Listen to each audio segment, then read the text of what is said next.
Comedy present मुन्ना सावंत।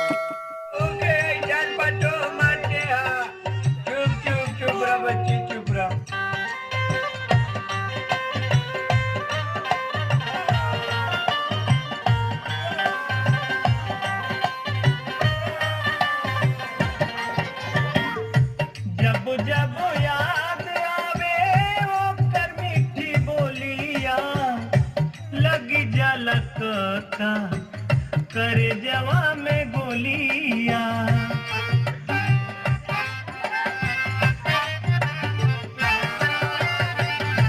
जब जब याद आवे वो कर मीठी बोलिया लगी झलक का करे जवा में गोलिया। मछरी अनहरा वा में टोवा जिन नीरहू मछरी अनहरा वा में टोवा जिन नीरहू दूसर में हरारू आई रोवा जिन नीरहू जिंदगी में जहर अपने बोवा जिन नीरहू दूसर में गरारू आई रोवा जीन नीरहू। अरे हाँ हमार चमेला कहाँ चल गई हो हमके छोड़ के हमार चिड़ई हो। चुप रहो रे कहाँ कहीं ना डूडल ले आई। अरे हम कैसे मेहमानवा के धीरे धराई है कक्का उकलिया का लाग लगा दे भाई गौखो ने रखोला और मन से बेरवा ले कलिया टूटवा बिल कर देले रहना एक का। अरे चुप रहा बेटा चुप रहा लाल चुप रहा लाल। वही बातें करत रहली मेहनत मजूरिया चली गईल मार के करे जवा में छुरिया। अरे बड़ी बेवफा निकलल रे। वही बातें करत रहली मेहनत मजूरिया चली गईल मार के कर जवा में छुरिया। ऐसे तेरे भावना ठंडा स्प्राइट पिया लगा। आँख दीदा खोआ दिन नीरहू रोई रोई आँख दीदा खोआ दिन नीरहू दूसर में हरारू आई रोआ जानी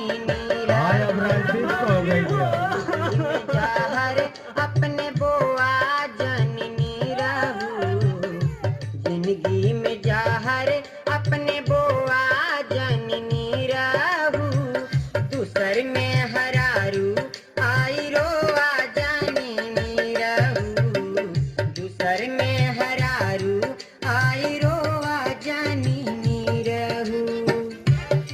कहो हनुमान जी महाराज जैसे तू भगवान राम के सीता से मिलौला वैसा हमारे चमेला के हमसे मिला देता भगवान तो वहाँ देसी घी खियाई हो।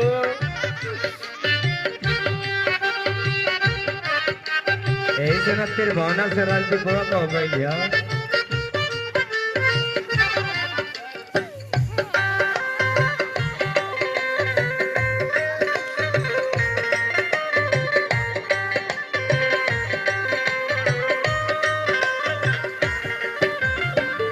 पसीना बहौली खींच खींच हाथ गाड़ी चुप रहो के लिए बाकी बनारस के साड़ी। हाँ बड़ी धोखा कैले सोए करे संगे।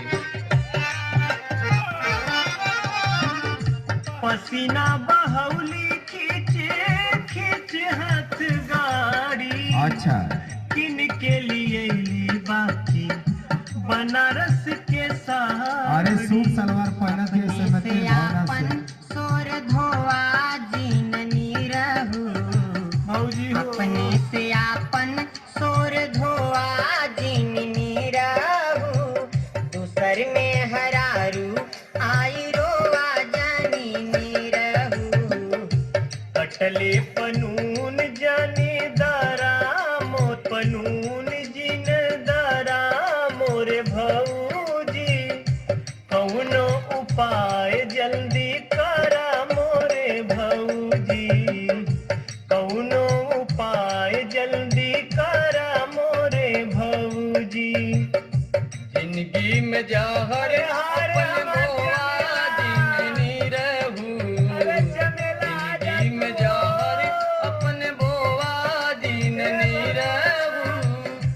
दूसर में